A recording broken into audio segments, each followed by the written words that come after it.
Welcome to Clotheshorse, the podcast that, well, today Dustin and I bought a secondhand puppet theater off of Facebook Marketplace. That's all I'll say. We get up to some weird things up here in the farmhouse, but we're working on some really what we think are going to be cool and funny videos for the upcoming Clotheshorse live episodes. So just stay tuned. There could be a puppet theater involved. Anyway, I'm your host, Amanda, and this is episode 195. Today, I have not one, but two guests for you. They are Jake and Yulia from Treet. That's spelled T-R-E-E-T. And they're here to talk about how online resale can be more equitable for everyone involved, while also motivating brands to create higher quality product that has longevity for resale. And Treet is not a standalone resale platform like, say, Poshmark or ThredUp, but it provides resale functionality for various brands. They work with all kinds of small brands, including New Works, Boyish, and Girlfriend Collective, to create their own brand-specific resale sites. And this service has benefits for customers, the planet, and these brands too. We'll be talking all about that in our conversation. But before we get into that, there are so many announcements and updates to share with you all, so I'll try to get through them pretty fast, but not too fast. Number one is just a reminder that episode 200 of Clotheshorse will be a live streaming extravaganza, and it's happening on Thursday, April 18th. I know in the last episode I said Wednesday. I'm sorry. I was looking at the wrong calendar, but it is Thursday, April 18th on YouTube. We will be filming and recording it live at the Candy Factory here in Lancaster. It's free for everyone to watch online. And honestly, that was a very intentional decision on my part because Clotheshorse is nothing without its community, and I didn't want anyone to be left out. I chose YouTube because it is an app that anyone with a smartphone, tablet, or computer can access, and it is free to use. This episode, it may have some puppets involved. I don't know. I guess you'll have to find out. But it will also be part AMA, as in Ask Me Anything, and part retrospective.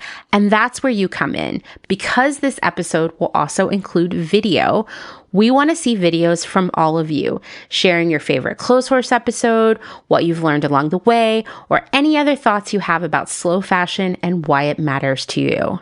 You can also just ask me a question. If video is not your thing, you can send a recorded audio message instead. And if you really hate the sound of your voice, a feeling I understand all too well, believe it or not, you can send me an email instead, and one of us, someone around here, will do a dramatic reading of it.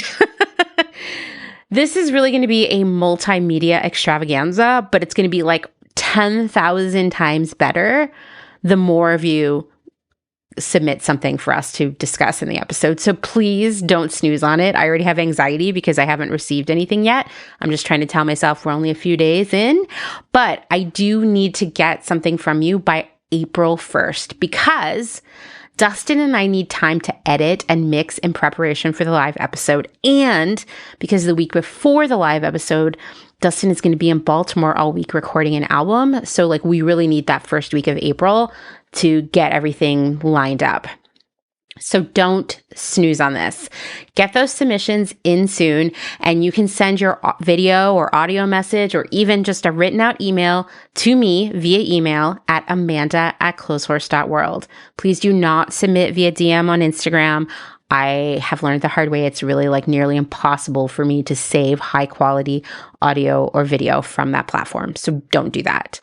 If you try to send it to me and your email gives you a warning message, or you haven't heard back from me that I received it, it probably means it was something to do with the file being too large. So in that case, you can upload it to, say, Google Drive or some other file sharing platform and just send me the link and I'll download it. Over the next month, I'll also be sharing polls and other ways you can participate in the episode. But seriously, the more of you are involved, the better this is going to be. If you're interested in being the first to hear all of the details about where, when, and how this is all happening, you can sign up for the live episode mailing list using the link in the show notes. It is only to get information about the live episode. I will not send you anything else.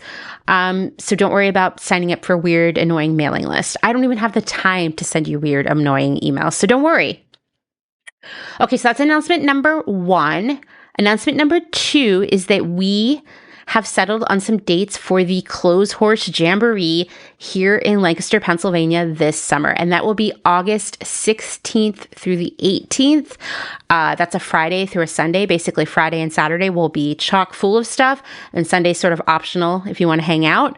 We're still in the very early stages of planning this. I have never done anything like this before. I am so intimidated. I am so afraid that no one will show up. Yeah, true story. I had a birthday party. I think it was in 4th, maybe it was 5th grade, and no one showed up. So real trauma right there. Hopefully the Clotheshorse Jamboree will be better. Like I said, we're still in the early stages of planning, so stay tuned for updates, but I wanted to give you the dates so you could reserve those dates on your calendar. In the coming weeks, I'll also be putting out a quick survey just to get an idea of how many people would like to attend, because that number kind of dictates what we do and the kind of space we need to rent to do it.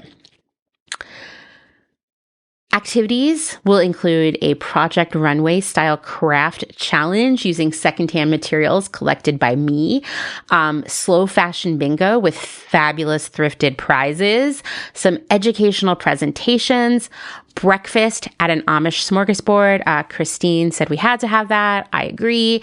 And an episode of Clotheshorse with a live studio audience. That's you all who attend. And of course, other high quality fun times together just here in the place that I am so lucky to call home now, which is Lancaster, Pennsylvania. It's going to be awesome. Like I said, more details coming. Lancaster is very accessible via train. We are about an hour away from several different airports. It's pretty inexpensive to stay here.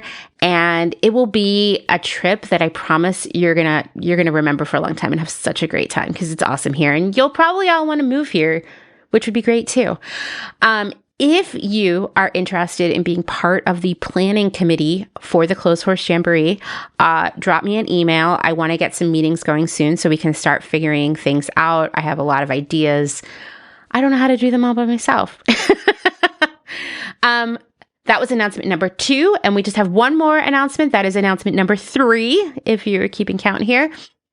The next Clotheshorse Hangout/webinar will be happening on Thursday, March 28th. I had so much fun at our February one where we talked about why new clothes are kind of garbage. It was awesome. The topic for this one will be how to talk to others about slow fashion. As with last month's webinar, participation is free. But of course, if you have a good time and you learn something new, I encourage you to support my work by buying me a Ko-fi. This stuff does, my gosh, I think it probably took me like 2 hours to build the presentation for the last meeting, so it does involve work, but it's work I'm happy to do because I get to hang out with all of you. You can find the link to register for the webinar in the show notes. I'm letting you all know, all you podcast listeners know, a couple days before I let everybody else out there know. So get on the list now.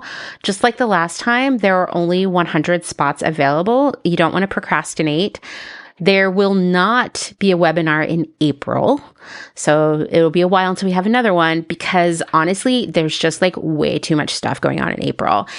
In addition to the live episode, I am actually at the end of April going to Tempe, Arizona, to speak at Behind the Seams, which is a part of Eco Fashion Week. And those of you who live in the area should definitely check it out. I would love to see you all there. And I think that there is also a virtual version of the conference. I'll share all of that information in the show notes as well. But if you live in the area of Tempe, Arizona, come and hang out with me in real life. I am going to be moderating a panel. I'll also be speaking on my own. It sounds like it's going to be so much fun. And I've never been to Tempe, Arizona. So let's do this, right? Okay. Maybe that was 4 announcements, really. I don't know. I covered them all. So now we can move on. So before I jump into my conversation with Yulia and Jake, I want to dig in a little bit deeper into something I discussed last week. And that's the crossroads that fashion and really like any consumer product industry, like anything we buy, they're kind of all at a crossroads right now. I also made a video about this topic for Instagram and TikTok last week, but there's just so much more detail that I wanted to share that I can't fit into a short video. Trust me, I try to get every last bit in there, but there is a time limit of 10 minutes for those videos. So it's really challenging. These things are so complicated. I've said this before, but the reason Clotheshorse episodes are so long is not because I'm a raging egomaniac or I like want to torture you by listening to me talk for a long period of time, but because to me, it's really important that we get into the weeds and that I share everything that I know.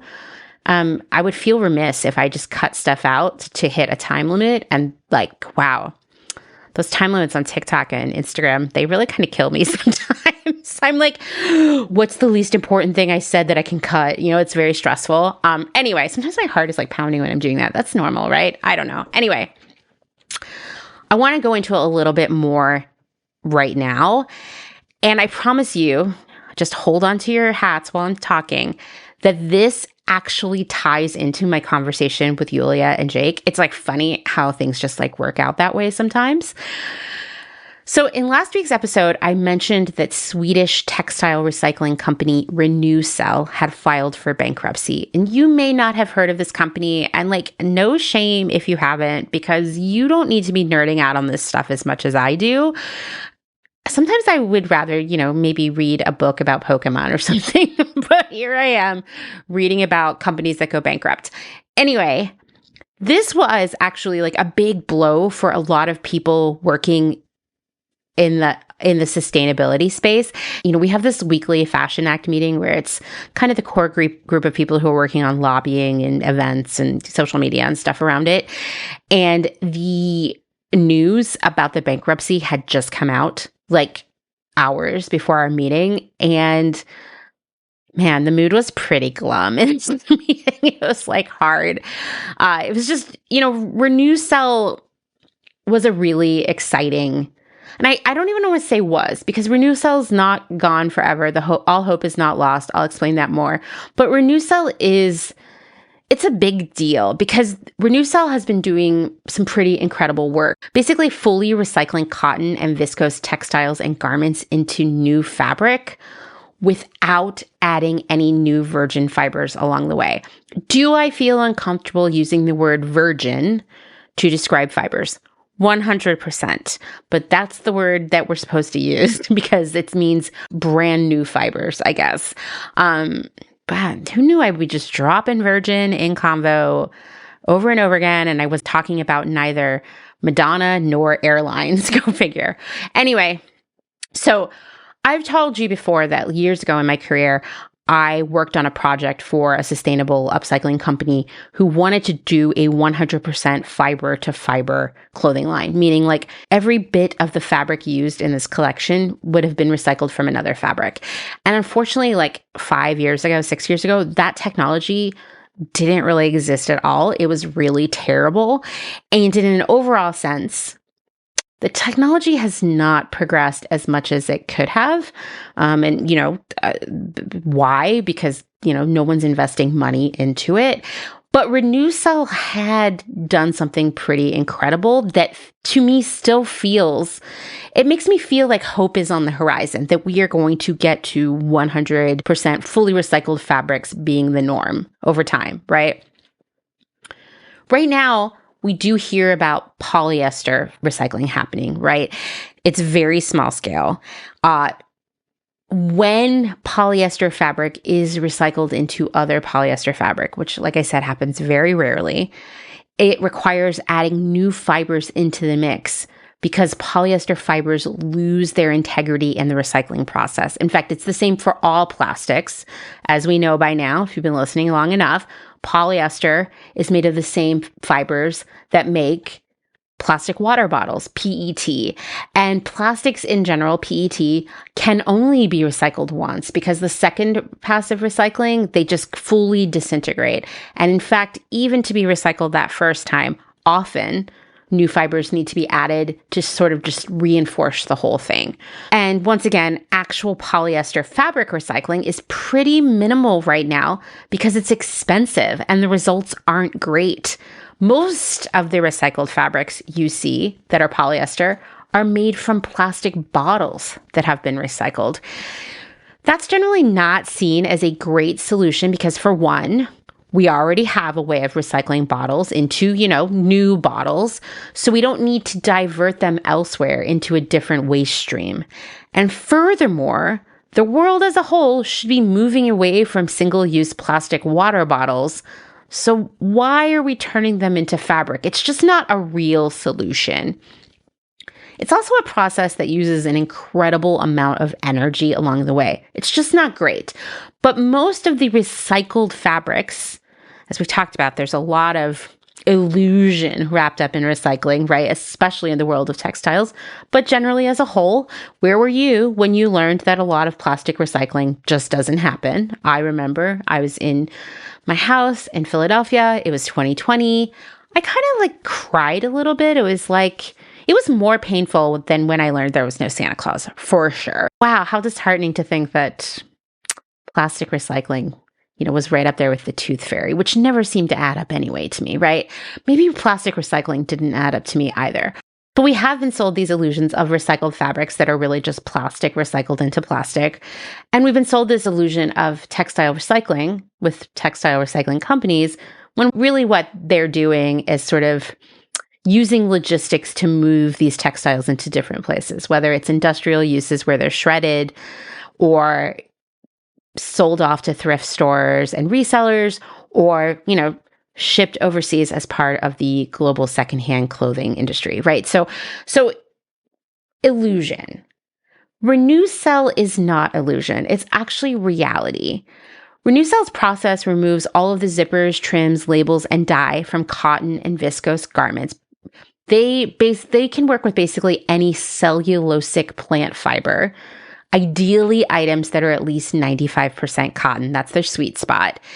They would take these, rip off all of the zippers, deconstruct them completely, and then they would break the textiles down into cellulose pulp called circulose. And that circulose is used to make viscose, lyocell, modal, acetate, and other types of regenerated fibers. Basically, any of these man-made cellulosic fibers. Then those fibers are either turned into yarn and then knit into items or woven into fabric. The end product was very high quality clothing and textiles. It was very different than my experiences 6 years ago looking for fiber to fiber fabric that was terrible. And always had a weird color and a weird hand feel, and it was nothing anyone would want to buy. The fabric made with circulose, the end product was actually nice, breathable, biodegradable, good hand feel, all without the addition or production of any, get ready for it, virgin fibers. It's a big deal. This technology could save hundreds of millions of trees every year, which are being cut down to make viscose and other man-made cellulosic fabrics. Furthermore, it could actually free up farmland that's being used for cotton right now. And the other thing about Renewcell's fabrics is that all of them could be recycled again and again and again, unlike polyester, which, as I said, can only be recycled at most one time, and not without the addition of, get ready for it, virgin fibers. So this what Renewcell is doing is amazing, right? You can see why we would be in that Fashion Act meeting being sad. Even Renewcell's factory is secondhand. It's a former paper mill that required very little modification to get up and running, and the entire factory runs on renewable energy. The company was even able to hire the former paper mill employees who had lost their jobs when that mill closed. It's like a good story all around, and we don't get to hear a lot of good stories, right? We just don't get a lot of good stories these days. Out of the gate, brands like H&M and Levi's signed on to buy fabric from Resale. But a year later, the math just wasn't mathing for Resale. Brands were placing orders, sure, but they weren't placing enough orders to keep the business running. They were ordering just enough for their relatively small sustainable collections, but not enough to support this emerging technology. You know, I've talked about this before. Nike will launch a line of recycled or whatever, sustainable. I don't even know what nonsense they're putting out there, but ostensibly a sustainable line of shoes. And you would ask yourself, great, really glad that of the millions and millions of shoes that you're going to make this year, that you made a few thousand that are sustainable. If you could do that here, why didn't you do more of it? Why aren't all of your shoes made that way, right? And that's the conceit within the industry, kind of. It's like another illusion that they share with us, or I don't know, they don't really share it with us, that they market to us, right? That they are doing all of these sustainable things, but they don't speak to how it's this tiny part of the whole thing they're doing. And I will tell you, the people working on the teams at these brands, they always have the best intentions. And I know that because I've been a part of those teams myself, but they're held back in terms of the scope of what their best intentions can do by the metrics around profitability, sales, and cost that are dictated by the executives of these brands. And the thing is, brand new polyester or viscose is currently cheaper than circulose, or really any natural fiber at this point. We talked about how important fabric cost is when meeting the margin targets set by those companies. Circulose isn't so expensive that it would affect the prices customers pay for clothing in any significant way, but even a quarter or $1 more to make a garment using better fabric often means that garment will not meet the margin target dictated by the brand. And we know that those higher margins lead to lower quality fabrics being used because those margins help cover endless sales and discounts, returns, free shipping, and all of the garments that are made but never sold. If any of that sounds new to you, you should go back and listen to the Why New Clothes Are Kind of Garbage series. But the TLDR of it all is that in the realm of fast fashion, the most expensive component of any garment is the fabric. Now, that's partially because the people making these clothes are so grossly underpaid. But the reality is, with the way the industry works right now, the fabric is the most expensive part. And so this is where you see the greatest cut in terms of fabric quality, because if you can get a fabric that costs half as much, you're going to get closer to hitting the margin target, the markup set by the leadership of that company. And so you're not going to get to use a fabric like made from circulose or even just some brand new cotton because the pricing won't work with that. This is why these companies were not placing large orders with Resale. It wasn't that the fabric wasn't great. It wasn't that people weren't excited about it. It wasn't even that the buyers and designers and people within these companies weren't excited themselves about a more sustainable option. It's that they couldn't afford to do so based on the structure of profit and sales and costs and everything else that they are forced to exist within. It's disappointing, right? If these companies said, you know what, we're gonna do things differently. We're gonna change what our pricing structure looks like. We're gonna change how we operate. Maybe we will stop overproducing, or we'll spend more time getting the fit right so that stuff doesn't get returned. And in that case, we cut down the expenses of all that overproduction and those returns. Now we can spend more money to use recycled fabrics, right? Put a pin in that because we're going to come back to that. When it comes to what will happen next to Resale, well, the company is looking for buyers and investors. So all hope is not lost. And I feel I feel optimistic. I hope that someone signs on to keep their work going. Basically, what I've been reading out there is that there are people who are interested. It's probably not individual people. There are companies who are interested in investing or buying Resale, but they're waiting for someone big to sign on. If one person signs on, other people will sign on too, and then Resale will not only continue, it will grow.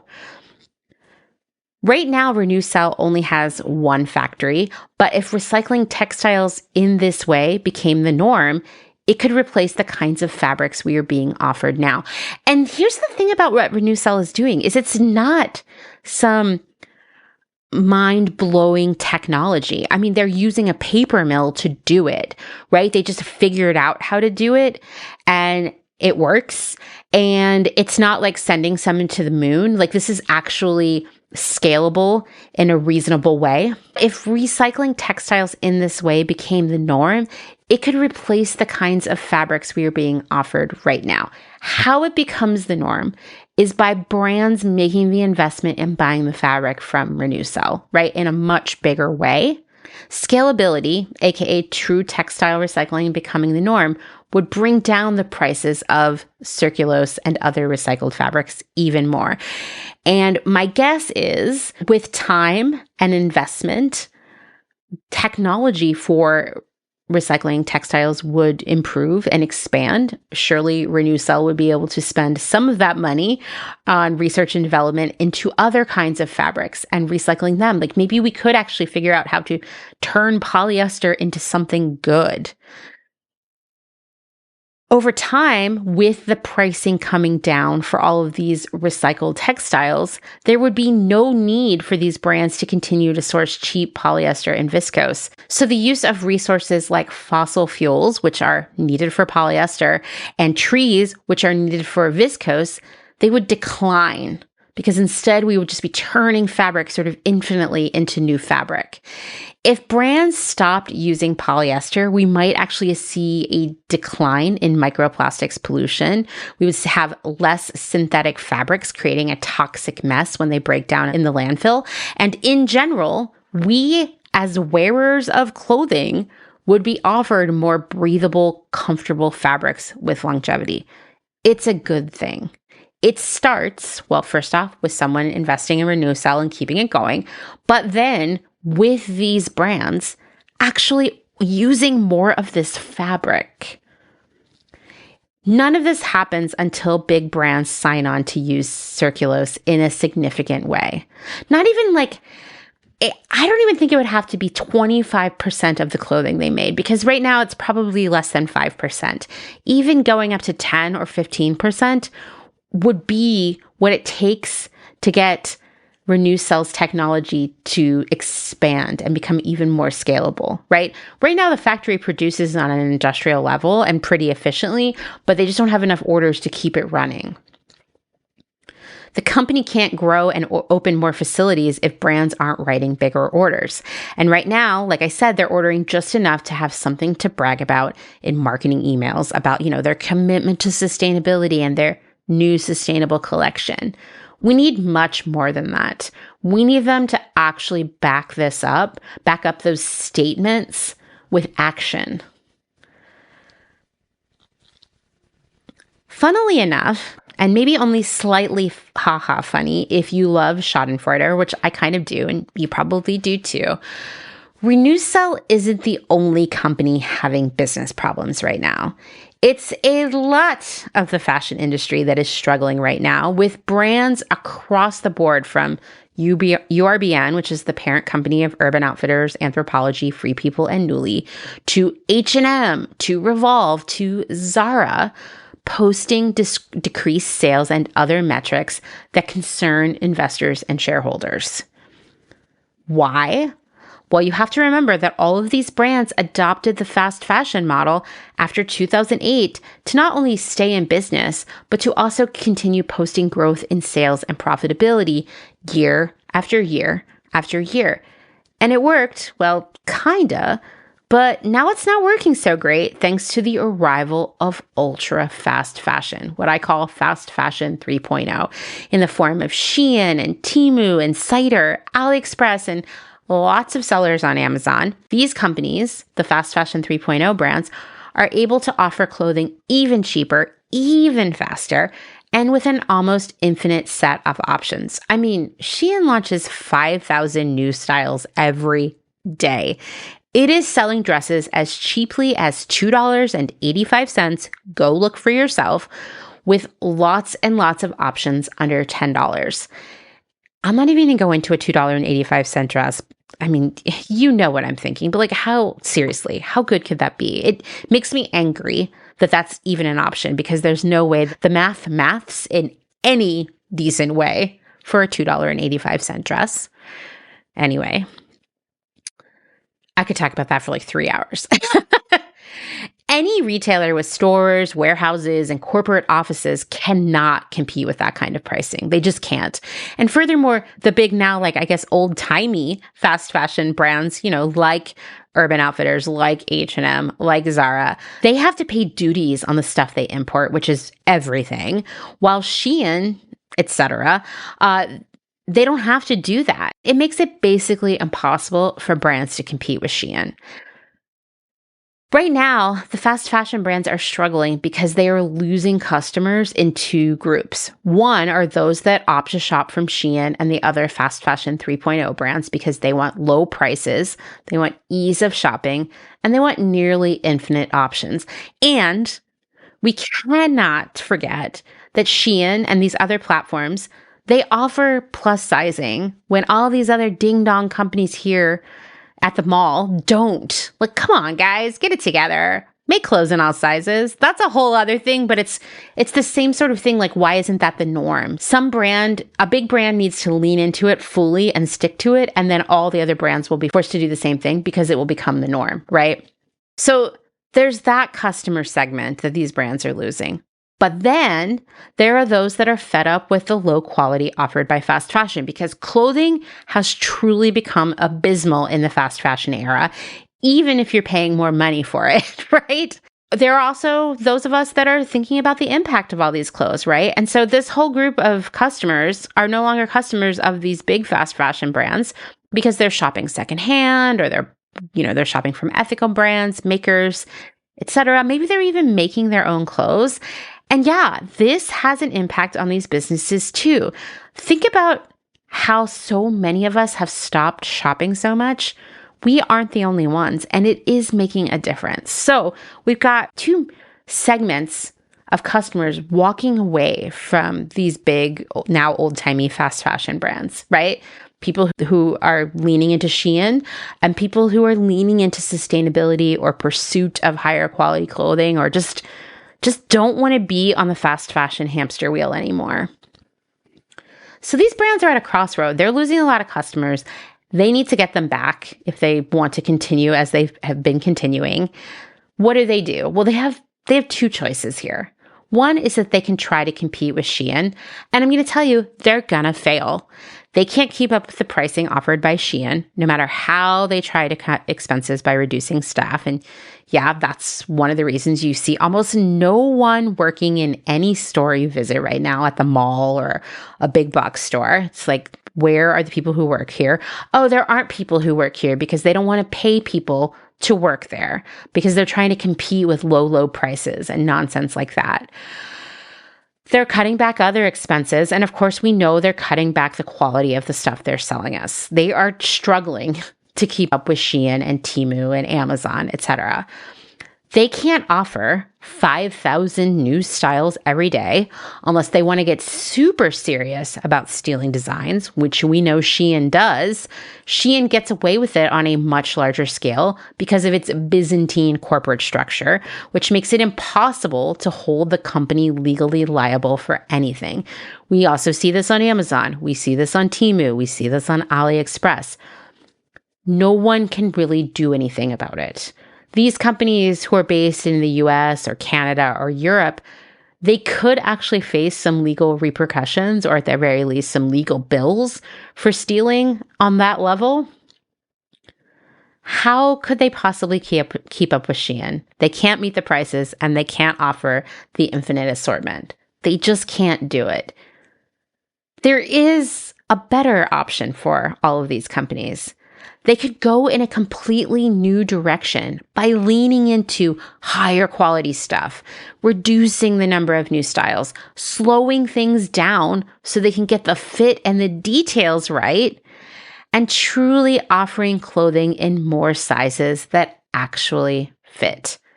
And they could work in a more sustainable, ethical way, using recycled fabric from Resale, for example.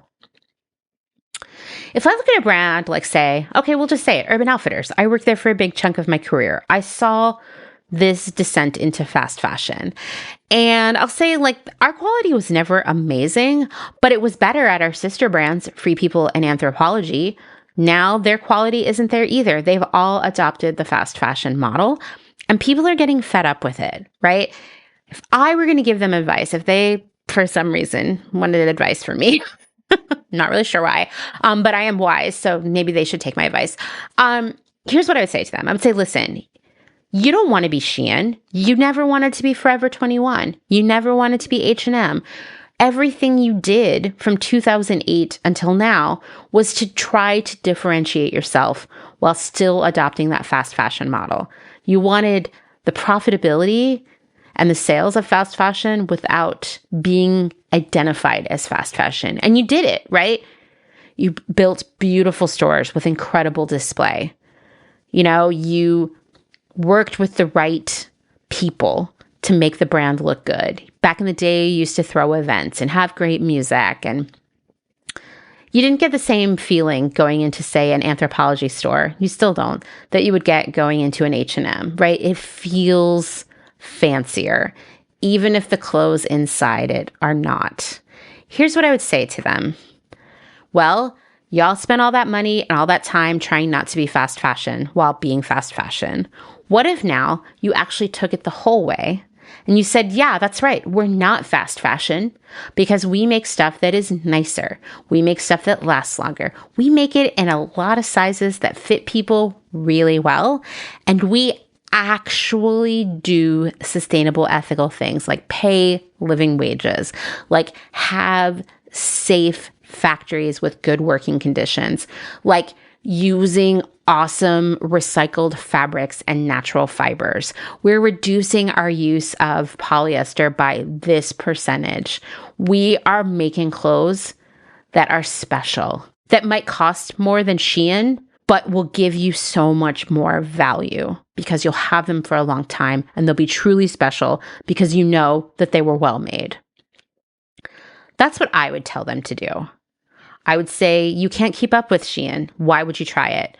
It was silly that you tried to keep up with Forever 21 or Zara, but it's not too late because people still don't believe that Urban Outfitters, Anthropologie, and Free People are fast fashion. I mean, those of us who know, but in the larger landscape, people think they're nicer brands and they get confused when they buy stuff from them, and it sucks. It's not too late to turn that ship around. The reality is, for any of these brands, if we could get them to make higher quality, longer elastic product, this is actually a more sustainable approach. Like, talk about progress, not perfection. That alone would be a massive win, because if people have better clothing options that fit better and last longer and feel good to wear, they won't have to buy as many new clothes. And that is just one major way to mitigate the environmental impact of overconsumption. And these clothes could actually live even longer by moving on to their next owner on the resale market rather than being unwearable and worn out after a few years. This is a business model that works, but it's going to feel weird to be the first brand to do it. But I'll say the first brand to do it is going to win. They're going to win new customers and respect and, I don't know, like brand cachet. Like, the first brand to do this is going to get all the news coverage and all the mega fans. So how do we get these brands to choose that path rather than competing with Shein? I mean, part of that whole thing happening is pressure that comes from us. I'm going to tell you, I know you've heard people say, well, it's the corporation's problem, not mine. Guess what? It's never going to change without us. We cannot let these brands operate on the honor system. And the reality is that they just want to make money selling stuff to us. So if they can't make the money selling to us, they're going to be forced to change. That means telling them that we want things to change. That means not shopping from them until they get it right. But it can also mean giving them financial incentives to make these changes. And one financial incentive is helping them see how resale could actually benefit them as a new revenue stream. Right now, a brand sells you something, and if you don't return it, which is probably a miracle, they get to pocket the profit from it. Yes, I literally just described how retail works, and I'm sorry because you already know that, but I had to do that to compare to explain how resale would change that, okay? So if a company makes clothing that lasts a long time and it can be resold on their resale platform specific to their brand, they get to make money twice off of the same garment. Maybe even 3 times, heck, maybe even 4 times. And this is an industry that unfortunately prioritizes profits over everything else. So maybe, just maybe, one way we get them there is by showing them that resale could be lucrative for them, that rather than fearing resale as something that will cannibalize their profits, just like Shein has, we could show them that it can actually be a part of their business. See, I told you this would tie into my conversation with Yulia and Jake, so let's jump right in.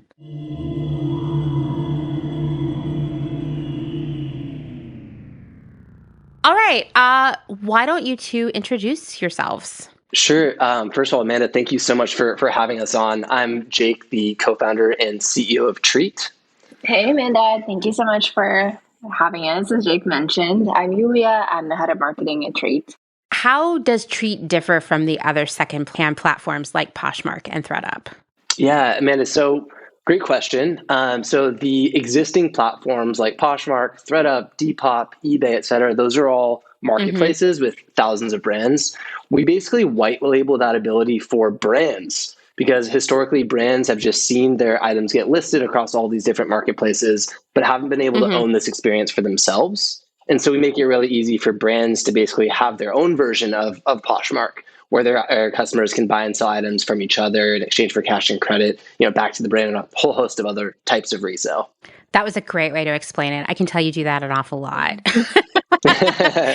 I've done it a few times. So obviously, I mean, I say this all the time, and I truly believe this. We live in the golden era of resale right now. Like in the past, obviously eBay was a major innovator in the early 2000s and the late 90s. But before that, and even for most of that span of like the first decade or so of eBay, really, you didn't have a lot of options for shopping secondhand other than, going IRL.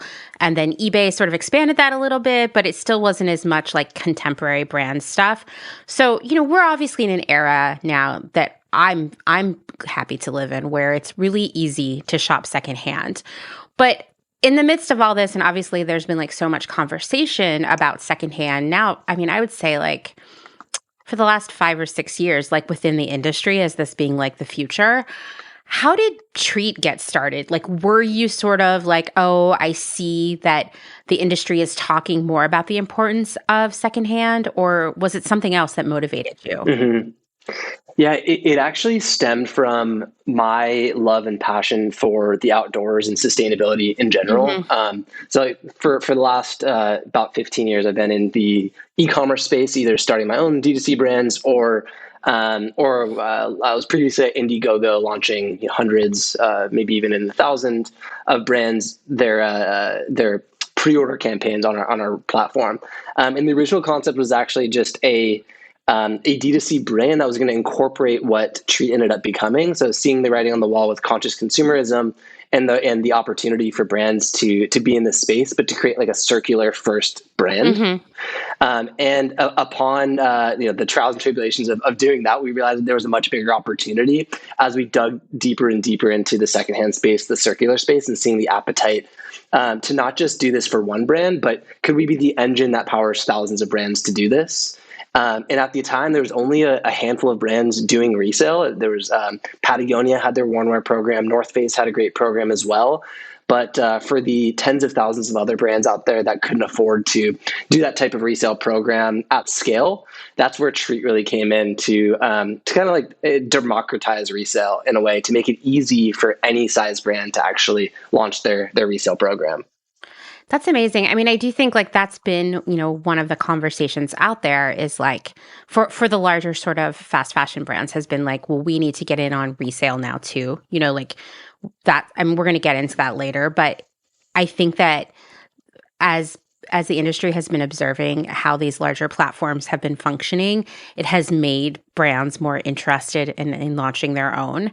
So what are the obstacles that you faced along the way as you tried to create this new platform, this like white label experience for brands? Yeah, just like any startup, so many obstacles, and there's more and more obstacles to go. We're kind of just like crushing obstacles every month. Right. But in the beginning, it was largely like education. We were a category creator to create. At first, was a peer-to-peer. Like I said earlier, like a white labeled sort of Poshmark for brands, and we had to convince brands that this would work for them and that their customers would be interested in this thing. And there's a lot of education that went into like the benefits of resale and why brands should get into resale.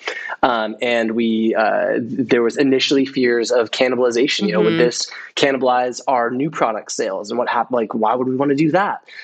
We've really combated a lot since then, and we were able to, especially when it comes to cannibalization, show that any resale program we launch is a net positive, a net gain when it even comes to revenue. And then I think the biggest piece now is we're able to really make a business case for it. I think one of the hardest pieces for any sustainability solution, and that is what I believe we are. We help brands be more sustainable by keeping items out of landfill, and that's our core ethos. But for any sustainability solution, you have to make a business case. Yeah. In order for it to be prioritized at the company, it has to make revenue. It has to, or at least help the business achieve new goals like new customers, greater customer lifetime value, more revenue overall, et cetera. And I think that's something that we're continuing to prove out even further and make even a more stronger case for. Yeah, I mean, I think that is, you bring up a really interesting point, the sort of like education aspect there. And, I think like, because, a lot of what I'm doing with Clotheshorse is I'm actually like speaking to the individual, right? Like educating them. And, all of the people I know who work in the slow fashion space, like that are, designers and brands, they do a lot of unpaid labor, really educating their customer base. It had not occurred to me that you would also have to educate these brands and like kind of alleviate their fears and illustrate the wins for them. Right. Yeah, absolutely. It's kind of a never-ending journey to do that. So are there, I already know the answer to this question because I worked with other people who are working on these kinds of platforms, but I want to hear it from all of you. Like what aspects of secondhand resale create technological challenges? Because it seems like it's a lot more complicated than like you buy 1,000 of something and you take some photos and you launch the style on the website. It seems a lot more complicated also because it's peer-to-peer. Yeah, I'm happy to take this one. I love this topic. There are obviously a lot of technological challenges to consider when setting up a resale program, whether the brand is choosing to do peer-to-peer, trade-in, sell-off returns, or all of the above. So there needs to be a way to facilitate this through a platform. So that's exactly what Treet does on the back end. There's also things to consider, like creating listings and making that process super easy and super streamlined for users so they don't give up mid-upload. One of the things that we hear about other platforms like Poshmark, for example, is that listing things takes a long time, and sometimes people are just like too lazy to go through with that.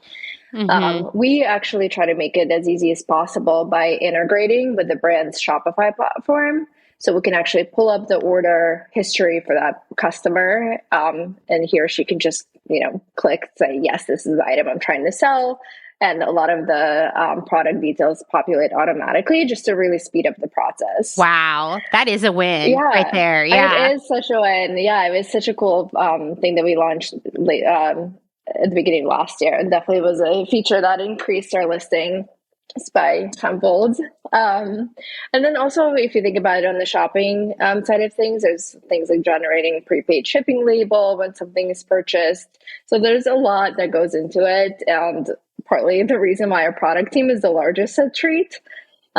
So yeah. That's awesome. Yeah, I mean, for anybody who's even just like resold their own stuff casually, like creating those listings is just the worst. And I know for me, when I've been like, oh, there are a few things here I should like list on Poshmark or whatever, and I just keep piling them in the corner, like putting it off. So I love that you've made it easier, like taken the kind of the most difficult part of the whole thing out of the equation. Something you said, Amanda, just sparked another kind of idea in my head about one other way that we made it really easy. We really identified that there was two types of sellers out there. There were like the convenience seekers and the value seekers. And so what we started with peer-to-peer resale, and that was really capturing the value seekers, and we made it even easier for those people to get their items sold. Since if you're selling peer-to-peer, like on a Poshmark or an eBay, there is a little bit more work that you have to do, taking pictures and uploading it and waiting for the item to sell. And then we launched a trade-in feature. So the trade-in actually is for the convenience seeker. So you can just throw all of your stuff into a bag and send it back to the brand or send it back to a partner that Treet supports and then get credit back to the brand that way. And so trying to think of like capturing, all those customer stories, right? Trying to reach all those sellers. That's amazing. I mean, I love that because, ThreadUp is obviously, I think, when we think about sending, like, I don't know, when we think about the most convenient way to resell your stuff, it's probably ThreadUp. But that's like kind of an overstatement at this point. Like, I think I mentioned to the two of you when we were prepping that I spend a lot of time reading what people have to say on the internet, their experiences with all of these different platforms and brands, like in Facebook groups and on Reddit and the ThreadUp subreddit. I mean, I will tell you, early in ThreadUp, back when I was working for a rental platform and we were looking to expand into resale, I decided to like try out everything, and I sent stuff to ThreadUp. I sent them a whole box of stuff. 2 years later, I got $6 from them, and and I kind of had like forgotten about that, and I read these conversations on Reddit where, that's a whole other episode where people are like, I sent a Coach bag to ThreadUp, and I'm like, guys, why did you do that? But people, people are very unhappy with sort of the return that they get, but it literally couldn't be more convenient.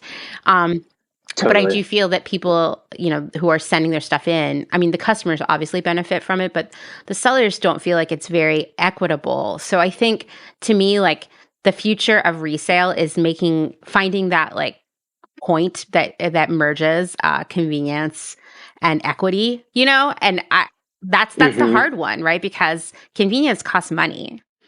So like, where's the point? I'm sure you're all thinking that through all the time. Yeah. Yeah, no, absolutely. I think pretty clearly we've looked at what all the other platforms are doing, and similarly saw that pain point for ourselves and others with ThreadUp. And I think always trying to draw that line between convenience equity is so important. It's kind of a good catchphrase, so I might steal that from you, Amanda. Go for it. For us, the trade-in piece, what we wanted to do is offer immediate credit. Yeah. So right as it sends in and right as it's verified, you get that immediate credit. And the other piece is we tell you exactly how much you're going to get when it arrives. So there's no surprises. Exactly at the point of sending it in. You can even choose if you want peer-to-peer, and we'll tell you how much we think you can make from a peer-to-peer standpoint, or trade-in. So oftentimes brands will do both, and then you get to decide as the seller what works for you and what type of credit do you want and what do you care about. That's awesome. I mean, that's where it needs to be going, right? Like, so everybody feels as if they, I don't know, sort of got to have ownership of the process, because I do think that's one of the things that frustrates people with ThreadUp is that after they send their stuff, and I hear the same thing with the RealReal, after they send their stuff, that's it. They no longer have obviously they no longer have ownership of the actual item, but they have no ownership in the outcome. And I think that can, you know what it's like to feel powerless. It sucks. Oh yeah. Yeah, that's awesome. So, I first became aware of Treet via Newworks, which I'm a big fan of. And they launched, was that like 2 years ago, 3 years ago with you? Yeah, it must have been about 2 years ago. Yeah, it's one of our first partners. And I was like, what a genius idea, because, Newworks has a very active and thriving Facebook group where people buy, sell, trade, and generally share their love of Newworks. It's got, in my opinion, it is like the strongest online community for a single brand that I've ever witnessed. And just like all kinds of really incredible people in that group who also really support artists and just like the kind of ethos and world of Newworks. So I became aware of Treet when you launched with Newworks, and I was like, wow, this is amazing. What a great fit. And I was like, oh, I guess that, I could see what you were doing, but I was like, oh, I guess they are just working with like, I don't know, like slow fashion brands or what have you. Obviously you have grown since then. So I wanted to know, like, how do you choose brands to partner with? Well, Newworks is definitely one of a kind. Their community is amazing. And we were actually just recently at a conference in New York at NRF. Big Show, the National Retail Federation Big Show, and somebody in a booth next to us was wearing a Newworks outfit and came up to us and were like, we love them. So they're, they have fans all over the world, which is amazing. But you're totally right. I think the biggest indicator for success with branded resale is if the brand already has a very strong buy, trade, sell community on Facebook, or they have a lot of other secondhand listings on another platform. That's a really good start. But for us also, we are on a mission to democratize resale, as Jenny mentioned. So we really want to make it super accessible and easy for all brands and customers. So basically any like e-commerce, direct-to-consumer brand that sells something that can be resold, we can work with. And currently we primarily work with like fashion, apparel brands, shoes, accessories, some home brands, and expanding into bridal. But we are certainly keen to explore working with like toy brands, electronics, perhaps, things like that make sense. So there is a lot of opportunity there, and we're just scratching the surface in terms of the brands that we're working with. Wow, I just got so excited thinking about all the potential there. And definitely bridal for sure. And like bridesmaids dresses, can we just all resell and rent those? They're ridiculous, absolutely. Right? We actually last year launched with a bridesmaid dress company called Henka in Canada, and super excited to do more of that because I'm personally sitting on at least 11 bridesmaid dresses that need to go somewhere. Yeah. I just can't wait until I'm saving it for when we work with the brand so we can actually sell it directly through Treet.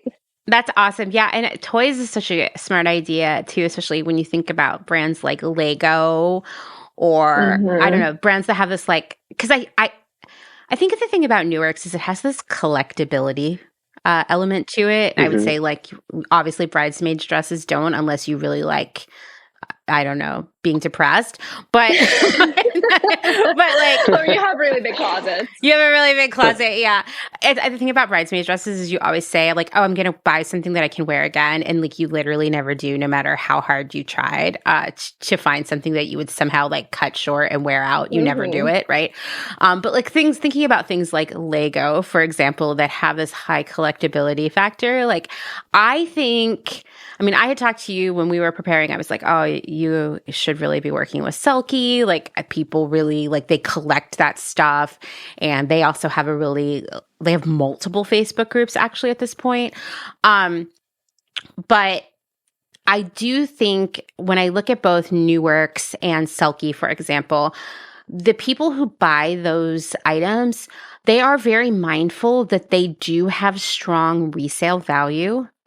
And that like that means that they should be cared for, right? Like so it's like really like careful care and maintenance of these items because they know that they're not going to send them to ThredUp and get $6 or whatever. Like they're gonna sell them for obviously not full price value, but like pretty close. Sometimes more. I Right. mean, I see listings on Poshmark for both Newarks and Selkie where I'm like, I don't know, is someone going to pay like 3 Right. times the original retail for this? I'm not really sure, but maybe they do, you know? And so I do think like there's something to me that feels really good about the customers, the original owners of these items, feeling confident that they have resellability. And so therefore being motivated to care for them very carefully so that they will definitely have another owner, if not another owner after that and beyond that. Like to me, that's really the essence of a circular economy is like, these things have value to me and they will also have value to others and always thinking about the next wearer. So I love who you've chosen to work with so far. And I get really excited about thinking about this extending into toys and electronics and all these other things that people buy and value, you know? That's Yeah. like so cool. I know. It makes me super excited as well. And I just love that whole mentality of, wearing something or owning something and caring for it because you never know who it's going to go to next. And that kind of comes back to, we've been having a lot of conversations internally about like girl math. That's something that I definitely apply a lot.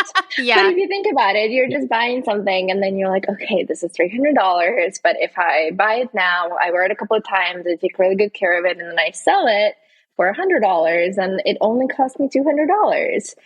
And I have been applying that girl math literally my entire life. So this is great, but I'm so glad it's really catching on. And I'm glad that Resale and Treet and we're able to encourage people to think that way a little bit more around, really caring for their items, really thinking about what they're buying and the resale potential of that item, and just like caring where that item goes after you used it. I think that's really important, and that's obviously something that we're trying to encourage for consumers, but brands as well. Like let's all make more items that are resellable and can live longer. Totally. And so that brings me to like the opposite end of that spectrum, which is, fast fashion brands, right?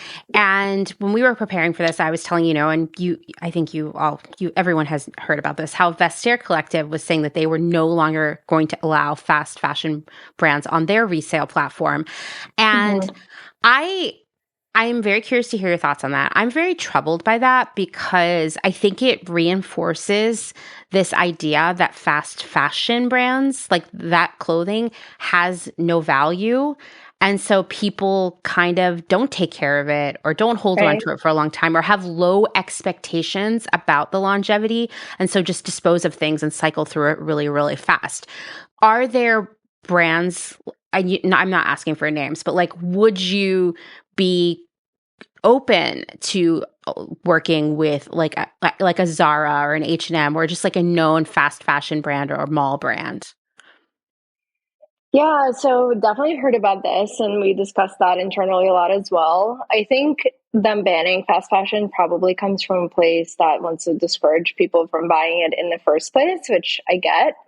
However, our mission at Treet is to ensure that each product that is made and is currently in circulation lives its longest life, like fast fashion or not. And I'm of the opinion that even if a cheaply made fast fashion item is worn once and then resold to be worn again, it automatically just makes it a little bit more sustainable in that process. So I think that we would work with brands that are looking to do resale because it's just a step in the right direction. And people are buying those items anyways. And, why not give them an avenue to rehome them in a more sustainable way rather than just like leaving them to throw it out? Yeah. I mean, that's how I think of it too, because I'm an avid thrifter and I can't believe how much clothing I see at the thrift store constantly these days that still has the original tags on it because people were like, well, it's not worth anything to anyone. I hate that. I hate that too. And it's like so more and more, I feel like it picks up momentum like every month. I see even more. And I understand for the people who bought something and maybe were like, oh, it's not returnable, or it's too late to return it, or it's too hard to return it. They know that they can't send, ThreadUp's not going to take it, right? Or maybe they don't even know about ThreadUp. And they know like it's probably too much work to relist it on Poshmark or Depop, or maybe no one wants it there either.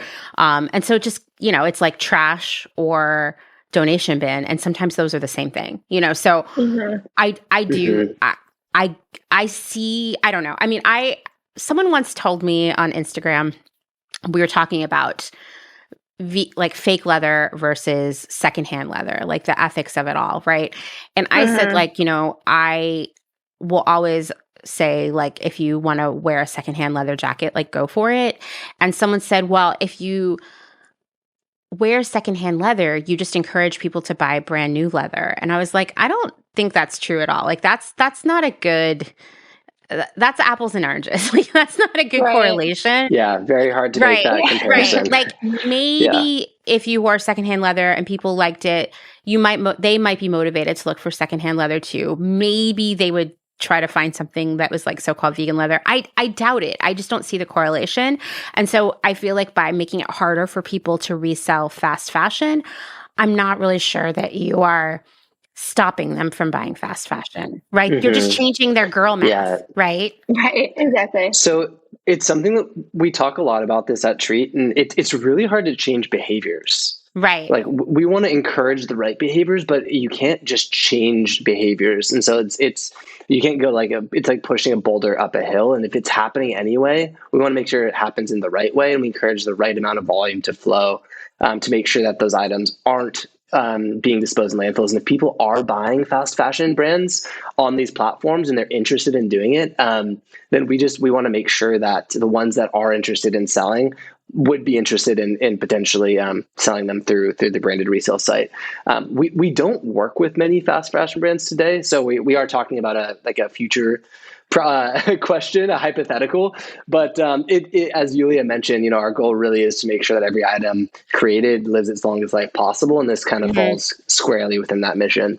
Yeah, totally. I mean, it's very complicated, right? Like, going back to the girl math idea, like, maybe people do sometimes buy things that more than they need because they think they can resell it, but I don't think it's as extreme as one might think, So I totally agree with, like, how can we make what's happening better, rather than like shaming people or trying to shut down the behavior completely, because it's all very, very complicated.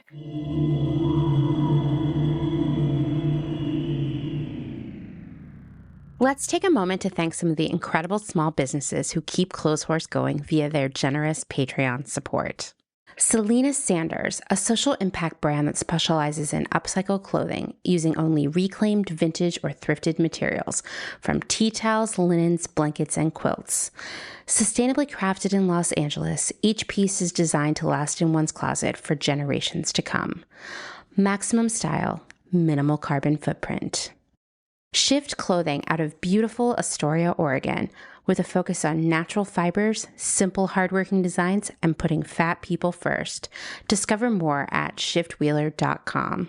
Late to the party, creating one-of-a-kind statement clothing from vintage, salvaged, and thrifted textiles.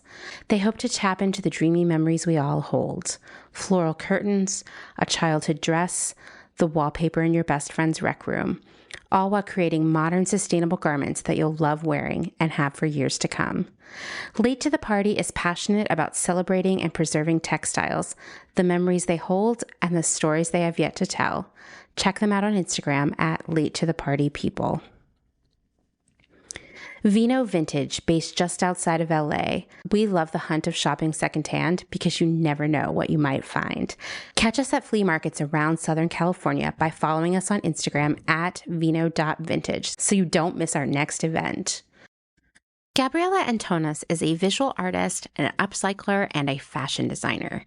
But Gabriela Antonas is also a feminist micro-business with radical ideals.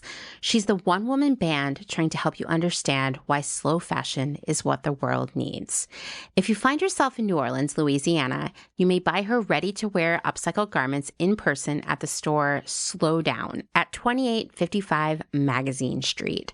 Slow Down NOLA only sells vintage and slow fashion from local designers, and Gabriela's garments are guaranteed to be in stock in person, but they also have a website so you may support this woman-owned and run business from wherever you are. If you're interested in Gabriela making a one-of-a-kind garment for you, DM her on Instagram at slowfashiongabriela to book a consultation. Please follow her on Instagram at slowfashiongabriela. That's Gabriela with one L.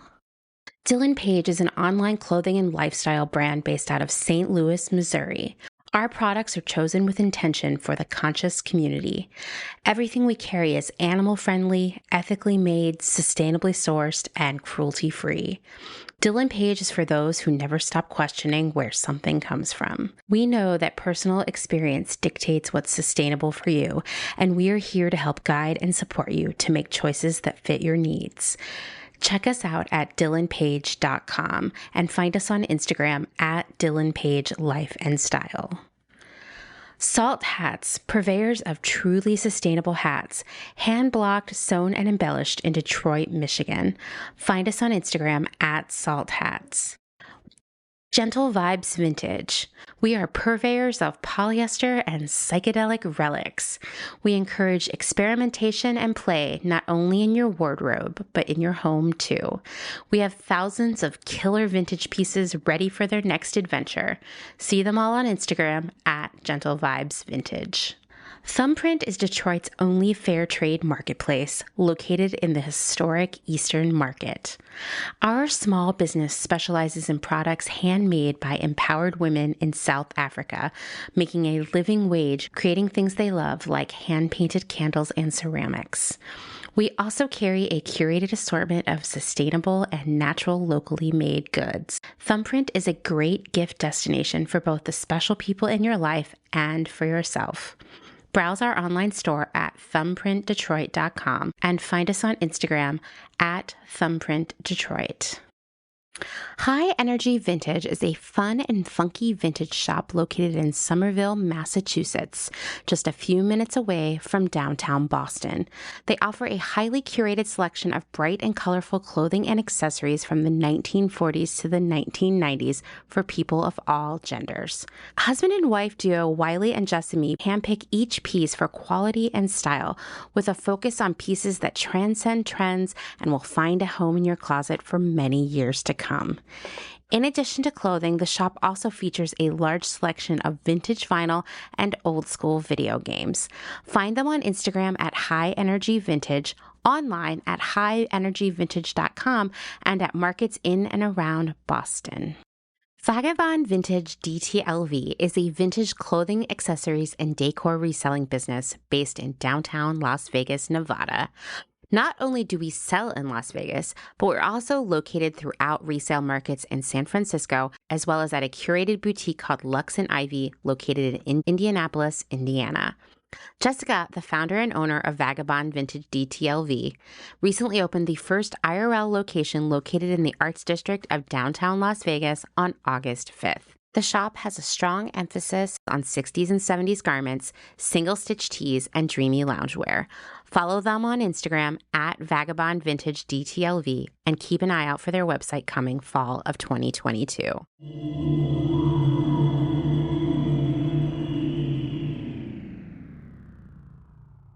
So one thing that I do think that resale and consumers as a whole have great power to change is actually changing what the product is like in the first place in terms of longevity and quality. And I actually, at the time we're recording this, I just finished a 3-part series about why clothing quality is so terrible right now on the mass market, like, how we got there. And, to be honest, a lot of these clothes don't have a lot of longevity, but I have felt for quite some time that if retailers and brands stopped seeing resale as cannibalizing their sales, but actually a complement to their business model, that they might be motivated to make better stuff. So I want to hear your thoughts on that. Yeah. This is a great follow-up to the fast fashion piece, because there are so many benefits now today to making higher quality goods. So like with platforms like Treet, with brands launching their own resale programs, it's becoming clearer and clearer that by benefiting from the second or third or sometimes fourth time an item is purchased, the brands can capture a lot more revenue on the back end from that same item. And really the promise of resale and branded resale is to help reduce overproduction at the same time. And so we think we can, by showing the resale market and the revenue to the brands of what they can capture, we can help them produce less, knowing that they'll get more on the back end, and make higher quality products because they'll be able to see that revenue come back again and again, and justify that higher cost up front, knowing that it's going to last a lot longer. And the last piece about resale, which is a little bit separate from the question in terms of kind of sustainability and what resale is doing from a sustainable standpoint, is we talked about diverting items from landfill. But when you think about, people say that fashion is one of the biggest contributors to greenhouse gases. Really, it's in what they're talking about, both creation of the goods, so like producing the goods, so helping reduce overproduction, but also destruction. And so when it ends up in landfills and the methane that's produced after that, and that's the other half of what Treet is kind of already doing today, is just making sure that those items are diverted and being passed on and living their longest life.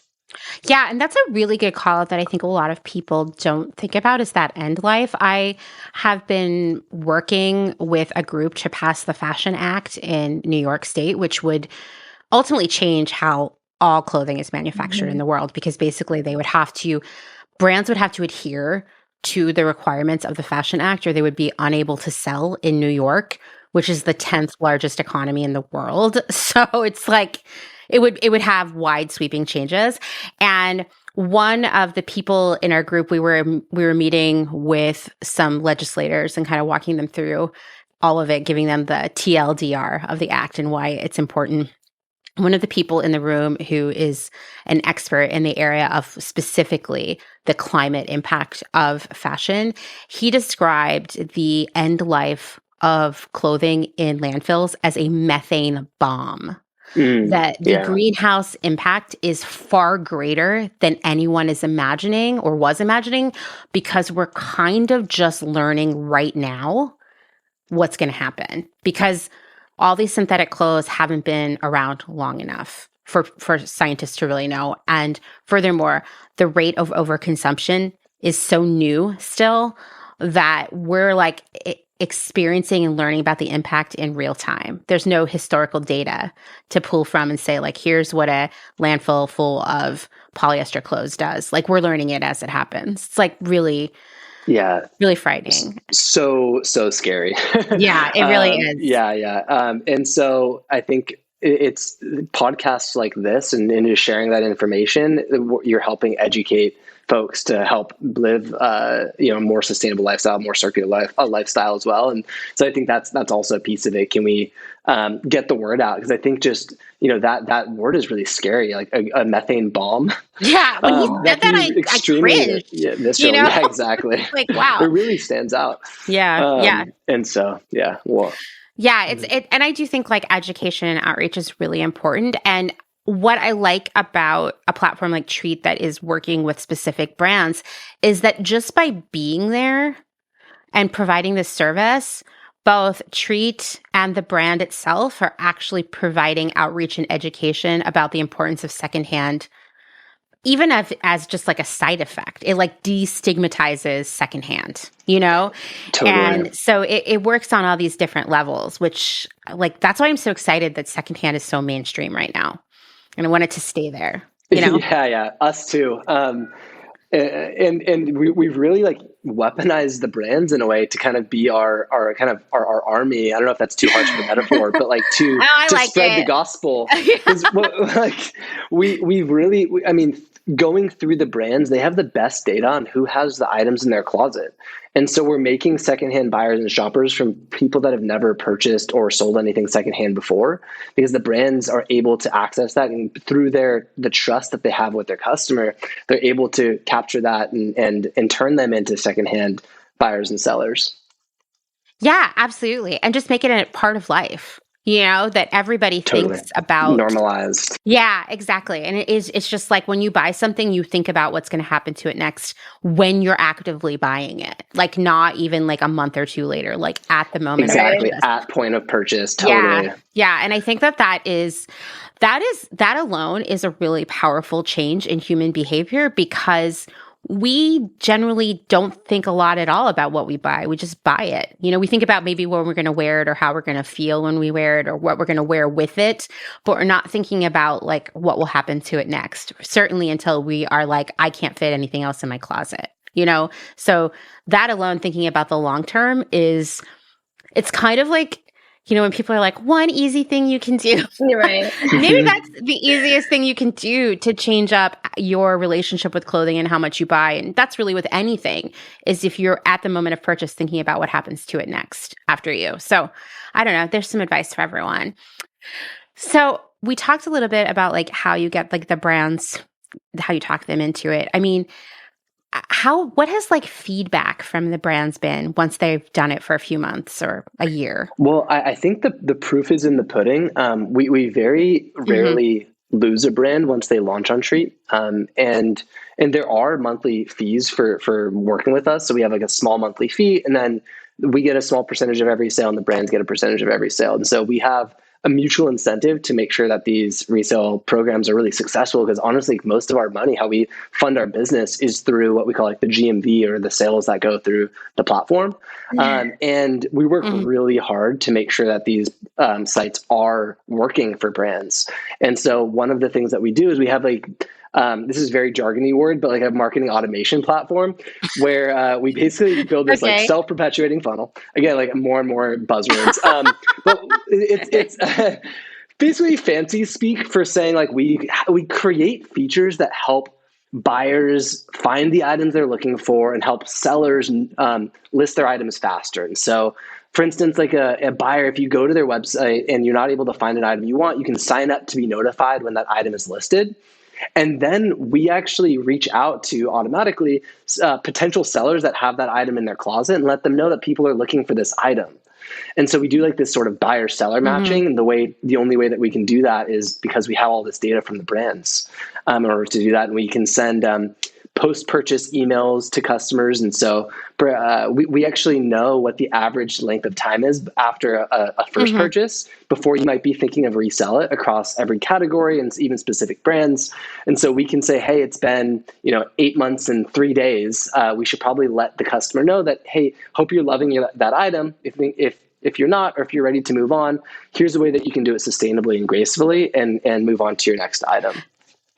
And because of that, it's really working for brands. And so, your question was like, how are brands feeling about Treet? Well, it's working, and we're really happy that it's working, and that brands are continuing to invest more and more into their resale experiences. That's awesome. Yeah, I have experienced that for that marketing funnel firsthand, because I bought something from New Works Full Circle.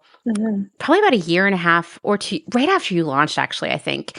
And I still get really nice emails asking me like how my shirt is doing, and also reminding me that there's stuff in stock in my size, which I actually really like. And obviously you're dealing with like a smaller SKU count than say Poshmark. But I got to tell you, when Poshmark recommends stuff to me, it's a nightmare. It's like never what I would ever buy. Yeah. And I think... And it's such a challenge because Poshmark doesn't have that data directly from the brands or the exact SKU ID, it's almost impossible for them to match the exact item you're looking for or your exact size in the brands that you want to purchase from and recommend those. Yeah, no, definitely. I was saying to a friend recently, I was like, do you ever get your feelings hurt by Poshmark's recommendations for you? Like, who do you think I am? Oh my God, too funny. So let's talk about the pricing a little bit, because this is like...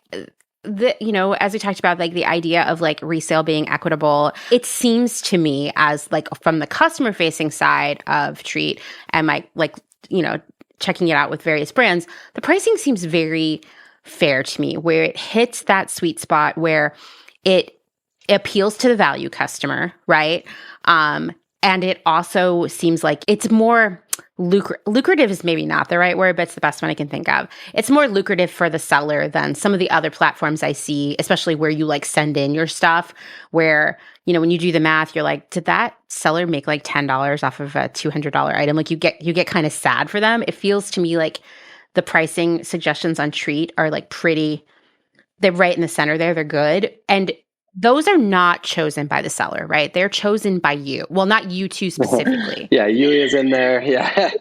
I'm in there. Pricing She's consultant. like clicking all day. And I'm like, I would buy this for this amount. No, no, it's actually, we make recommendations based on what we think the seller should list the item for, but ultimately they do have control over what they want to sell it for. And say we give like a range, say it's like $100 item that they bought firsthand, and then we say, okay, something like this in a brand new condition or like new condition can sell for maybe 60 to 70, but the seller can choose to put it at 80 if they'd like. And for example, if the item doesn't end up selling, we actually send very gentle nudges and reminders like, hey, it's been, you know, so many days since you listed this item. Do you want to drop the price a little bit to get it sold? Yulia, this is breaking news. This is breaking news, but we just launched our price drop feature. It just went live. So at the point of selling, it actually automatically reduces the price over time to a certain threshold. Interesting. Which is pretty cool. And it just provides more power to the sellers. But the reason why the prices also seem pretty equitable, Amanda, is also because there's such high buyer intent when you go to like the New Works official resale site, where you're able to justify a potentially higher price for that item, not absurdly high, but probably higher than you would be able to sell it for, certainly on ThreadUp or Poshmark, eBay, etc., because that's where the community exists for New Works versus an item of New Works items like in a sea of millions of listings and competing for a bunch of eyeballs. This also really helps brands that could be a little bit more niche, but they're high quality and are a little bit more expensive. But if you go to a Poshmark, for example, where that brand isn't really recognized or maybe doesn't, you know, have that big of a feature, then you would have to, like, I personally would have to feel like, okay, I have to drop this down in price way low because people potentially who are searching Poshmark don't know about this brand and don't know how valued it is. Whereas if you would go back to the brand's original site and sell it through there, it's, you know, people who are looking at your items and your listings know the brand, like the brand, they're willing to pay for the brand. So it's definitely, I think as a seller, you definitely get a higher payout this way. Yeah, that makes sense to me. And I also, you know, something we haven't touched on is like how Treet gives you a level of sort of like security because, you know, a lot of these resale groups on Facebook exist because, you know, people, it's exactly what you're just saying, Yulia, like these brands are too niche to succeed on Poshmark, you know, and then what happens is they end up selling for a much lower price, if at all. And so people have taken it upon themselves to like resell in these groups where the brand recognition is already baked in, people know the value, and you're going to get a better price. Great. Here's what happens all the time in these groups. I mean, not all the time, but I see at least one post a week. Someone gets scammed, right? Like someone buys something and then it never gets shipped because it didn't exist in the first place, or they get it and it's like damaged, or, you know, on and on and on. There's no security. Well, there's no security for the seller or the customer. And it seems like with Treet, you get the brand recognition, you get the fair price. And like if something goes terribly awry, like there's some scammer operating on a Treet, it's going to be okay. You're going to catch it. I don't even know how they would do it in the first place, but you know, like I think that's like, to me, why I personally have not bought or sold anything in any of these Facebook groups, because I'm like, nah, there's too many ways this could go wrong, and I need someone in the room to protect me. You know? Right? Have you seen that meme? No, what meme is it? on Instagram where it's like, okay, here's me waiting outside my garage with a $4 toaster because some random person is coming from Facebook Marketplace. I'll have to send it to you. It's so true. It's so true. My husband and I, we get a lot of stuff on Facebook Marketplace for sure. And like, there's a lot of like, okay, we're going to meet someone in the parking lot of this grocery store, which kind of freaks me out. Or one time we met someone at a park. There was a time where my husband just had to go into someone's yard and like through the gate onto their back porch to get something and leave money in like the door. It was so weird. It's all weird, right? And if you say this stuff out loud, I feel like if 20 years ago you said like, oh, I'm going to go to this random person's house and go in their yard and take this thing and leave money behind, people would be like, you're going to get murdered, right? Right. But now it's like, this is how we live, okay? So, okay. Do you ever, I mean, I doubt that you would, but you know, there's a lot of anti-reseller rhetoric out there on the internet. It's really ugly. And it's basically like resellers are ruining thrifting and they take clothes from poor people and all this stuff. Does anyone ever give you that kind of pushback for Treet? It's hard for me to imagine, but you know, trolls do troll. We definitely have not seen that feedback for Treet particularly. I think the folks that are getting a lot of that feedback are mostly the in-person thrifting. And potentially also on Poshmark and ThredUp where the prices are what they are. But for us, because we're working with also like niche brands that are like high quality items most of the time, we rarely get that specific pushback. That's good. I figured as much, but I had to ask because it is such a topic of conversation. And I think that really speaks to how the unique space that Treet occupies, because you are working with these brands who have a loyal following and have a customer base that sort of like understands it and sees that value. Yeah. Well, what's interesting also is another cool stat is about 42% of shoppers on Treet are new to the brand. Oh, wow. And so what this shows is actually we are helping customers get to the brand at a lower price point. So like creating more accessibility, more like price accessibility for people to experience that brand, kind of brings them in the door. We call it like an appetizer into their brand, if you will. And obviously brands like this a lot because it captures a new type of customer that maybe that customer will only buy secondhand from them forever and always, or maybe they'll turn into a full price customer once they have that item. My wife has so many stories of this happening for her where she's bought secondhand items from a brand she's known about, but then experiences it for herself and is now, you know, a huge brand advocate, evangelist, et cetera. And so that's kind of another kind of side benefit that's, you know, less of a side benefit, actually more of a great benefit for brands and customers when it comes to branded resale. Yeah, that's so smart because in the past, if a brand wanted to sort of create that entry journey for new customers who maybe couldn't afford the regular pricing of the product, they sort of had two options. One was like to create lower price product to start that journey for the customer, or like do outlet type stuff, right? Oh yeah, outlet or extreme discounting. Exactly. And so you can almost see like this bigger picture, because one thing I have learned via both like research and personal experience as a buyer is that when people buy stuff on deep discount on sale, this is the stuff that ends up at the thrift store with the tag still on, because it just doesn't, even though they got like a quote good deal, they really didn't get a good deal because they never wear it because it was so cheap that it doesn't feel good enough to them. Humans are very weird creatures. I don't know how we've existed this long. And so we're not objectively smart in many cases. It's interesting, right?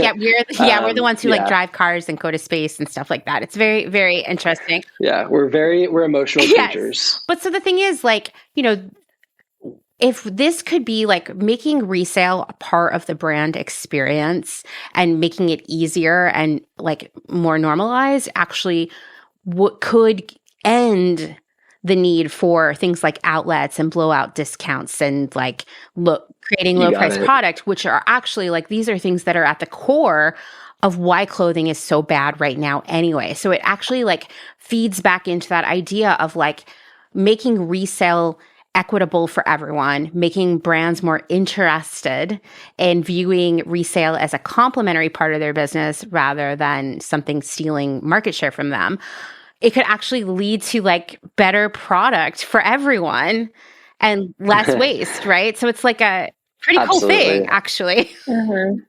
Very cool thing. Okay, so like in your opinion, like, do you have any other thoughts about how like resale could be better, or like what you're working on to make it easier to participate in Treet? I can start here. So I feel like we make it super, super easy to participate in Treet, in resale. So once a brand signs on to work with us, our team pretty much takes care of all the heavy lifting of creating and launching a resale site and a resale program. We manage customer support inquiries, we manage the logistics. So it's very low lift on the brand itself. So that's definitely one way. And we always say that we can actually launch a resale site in under a week and have seen brands be profitable from day one. Wow. So we're ready to go as fast as you are, essentially. And then on the marketing front, and Jake mentioned this a little bit, but we are very involved in the success of our brands, and we want to make sure that their resale programs are super successful and they're flourishing. And one of the ways that we do this is that we provide a very robust go-to-market deck with incredible examples and ideas for how brands can market their resale program to their customers. And how they can talk about it and, weave all this sustainability messaging into their channels. We also activate our marketing channels like social media, email, influencers to help promote the partnerships. We send out monthly product updates and reminders about tentpole holidays. So like Earth Day is coming up. So we, send the brand hey, you should consider doing something for Earth Day. By the way, remember your resale program. It's a really good time to shout about that. Also allow them to participate in sort of natural secondhand wardrobe holidays. It's happening in August, as well as Secondhand Sunday holidays. It's happening in after Thanksgiving. So it's just, helping them help themselves essentially when it comes to making the program a success. That's awesome. I really love just how seamless you make it for everybody, because I think, on the brand side, there's obviously concern, right? That this is going to be harmful to the business in one way or another. And on the customer end, there's just is this going to be hard? And, that's the thing. I've been in the midst of this whole TikTok conversation this week about Temu. And people are oh yeah, post Super Bowl. Yeah, exactly. And I did a post about it because people kept messaging me about it. And, TikTok is the only place where teenage boys are still mean to me, because I've obviously aged out of that bracket. And the people who are showing up, but yeah, it's easy. Why am I going to change? It's just easy to order a bunch of stuff on my phone while I'm laying on the couch and just get it. And it'll be $3 or whatever. My convenience is more important than the planet and humans. People literally saying that word for word. And I think, it can be work, or has been hard work, to have a more sustainable lifestyle, especially when it comes to your clothing. But it feels like with the rise of all these platforms and, Treet making it even easier to find specific brands and making it more equitable, it feels like the convenience doesn't have to be an issue anymore because it's there. Yeah, absolutely. And to be fair, I think at the same time, we definitely have a long way to go. I think we're doing the right things. We're going in the right direction, and that is our mission. And that's what we obsess over, is making it easier, making it a no brainer. We used to say, making the secondhand feel firsthand for branding their customers around the world. So we want secondhand to be actually. Yeah, it's kind of catchy. And Also partially inspired by Business of Fashion a couple of years ago, put out their resale report and discovered that only 5 to 8% of resellable fashion in people's closets was actually being resold. And so there's a Wow. huge problem with making resale easy and thinking about it being the first choice. And so with all that we're doing and all the features that we create and different types of resale from trade-in to peer-to-peer that we come out with, we're kind of chipping away at that block. And the more brands that we work with, the more that we can help chip away at that block and continue like to innovate and make it super easy. It's a long battle, but we're in it, and also grateful that other providers and other solutions are out there and coming up with innovative solutions as well to make. There's a great company called Benny that is kind of a Chrome extension where you can, as you're searching, you can go to a website, and if you go to the product and click Benny, it'll show you the secondhand alternatives of that item. And I think just like Treet, trying to make secondhand feel just like shopping firsthand. And we actually integrated with them. So if you go to any of our brand sites, you can go to a product page, click into it, and then click the Benny app, and then see if that same item is selling for resale on their branded resale site with Treet. And so all of this is kind of coming together. It's like a really exciting time, with a big mountain to climb at the same time. Definitely want to recognize that. Yeah, I mean, the progress that has been made, even just in like the last 2 years, though, is like mind blowing to me. Yeah, it's just really that, like, exciting. Because the question I receive most often, or maybe it's like less a question and more a complaint, is like, well, it's really hard to find things secondhand. It's out there, but there's so many platforms, you'd have to make like a career out of tracking something down. So I think we have to, like, as a slow fashion community, really pander to the human need for convenience. Yes. Like, Well, that's the thing right. with behaviors too, and it's so hard to change behaviors and to fight Yeah. convenience. And so I think to fight convenience, if you can't beat them, join them. Like Yeah, be the most seriously. convenient way to buy an item, and be discount. Try to, the number one reason why people buy resale, it isn't what a lot of people think in terms of like the coolness or the vintage. Those are all aspects. It's not sustainability, it's the discount. It's Absolutely. buying it at an affordable price. So leaning into all of those pieces while making it ever more convenient is so crucial. I totally agree. Yeah. And I think it's really important. Like, you can't discount, pun intended, the value portion of it, because, like, saving money is quite a motivating factor. And I see for many people who were hesitant about shopping secondhand, and they were like, okay, I really want these like Madewell jeans. I found them on Poshmark for half the price. I'm going to go for it. It was their gateway to shopping secondhand. Yeah. They were like, okay, saving money, cool. Yeah, totally. And then Yeah. it's a kind of a badge of honor from there. And so they got it in that case because it was the less expensive option, and it's very affordable. And then they have this secondhand item, and I love that the stigma is completely gone from secondhand. And so that I'm so proud when I have an outfit that is entirely made up of secondhand items, and I'll be very loud about it. And people will brag and talk about it in the office and wear it as like, I thrifted this. I found this item. It was worn before. It has a story before it came to me, and I'm going to continue that story and sell it when I'm done wearing it. Totally. No, I love that. At my last job before I began working for myself, I would go do a lot of store visits, and I would be, the people working in the stores were like very young. They'd be like late teens, early 20s, and they would like compliment my clothes, and I'd be like, they'd be like, where did you get it? I'd be like, well, I only wear secondhand. I got these sneakers on Poshmark, and this dress is on Depop, and my earrings I actually thrifted, and this hat I've actually had since I was a teenager. Just going totally. on, and and sort of normalizing, like, y'all think I'm like this big deal grown up in this company, but I also shop secondhand, and look, you just complimented my outfit. Like, we should all do this. Yeah, so absolutely. I'm always like very loud about like, yeah, this dress, it's this brand, but I bought it secondhand here. And really getting people like used to hearing it, I think. So great. Yeah. Love that. All right. Well, it was so nice to talk to both of you today. Is there anything else you want to add or throw out there? Final words, wisdom, parting thoughts? If you don't have any, that's fine too. Something that we talk a lot about is that progress over perfection is what we aim for. And so like we deal with that in our day-to-day jobs, but also just in who we are, trying to live a more sustainable life. And people come to work with us that don't consider themselves very conscious, and they come to Treet for different reasons. And over time, we like to like seed in different ideas of how they can be more sustainable with creating one new habit. Right? Don't try to change the your entire behavior all at once. But maybe there's one thing that you can do today that would help, and then those things start to compound over time.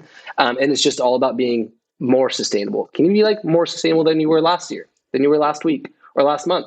Can you start buying one thing secondhand versus firsthand this month? Right? When you make that purchase decision and those sorts of things. And I think again, it can be less scary when you think about it in smaller amounts than, you know, trying to make these huge life changes. Yeah, I think that is amazing advice. I agree. It's just like you have to like chip away at it. You don't have to go home today and throw out all the plastic in your house and start over, because that's not sustainable actually. But I think that we as humans think that like if you want to do better, you have to like turn the switch off and on, you know? And that's not, it's like a journey. Totally. It's so intimidating to when you look at someone who has made all those decisions before and you see their lifestyle, and you want to compare yourselves to them and think that you're not living the most sustainable lifestyle, but it is just a journey. Right? We're all on our own sustainability journey, trying to do like a little bit better than we were, the day before. Totally. Yes. I absolutely agree. Absolutely. And I would apply that same thought, to brands as well. I think that some brands perhaps might think that, we're not innately sustainable, so it's just like such a big process to become sustainable. We have to overhaul our whole production line and do, sustainable shipping and different product lines and all that. But thinking of it as, the little steps that you can do to be more sustainable now, while you figure out the rest, I think that's also super applicable. So like Resale could be one of those very easy steps to becoming more sustainable. That's easy to turn on. And it's a small piece of the puzzle, but it's a step in that right direction. So it doesn't have to be, overnight that brands are expected to go from non-sustainable at all to uber sustainable, but every little bit helps.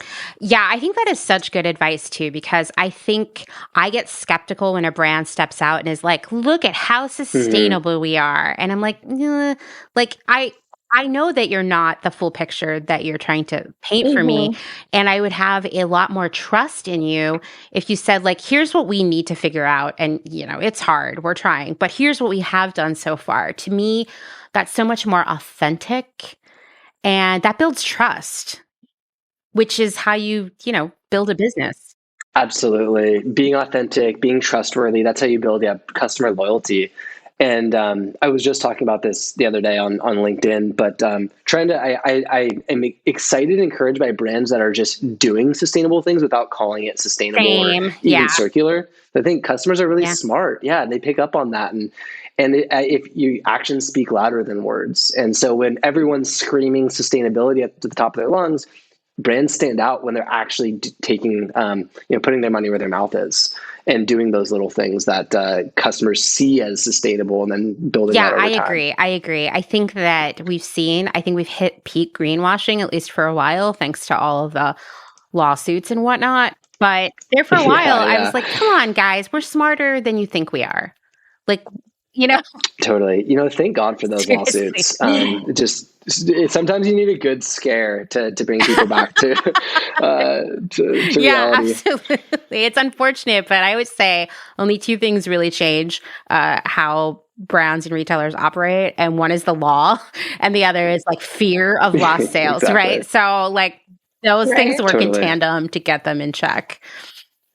Well, thank you so much to both of you. This was so lovely. Thank you so much, Amanda. That was a lot of fun. Yeah, that was. Yeah, it was super fun.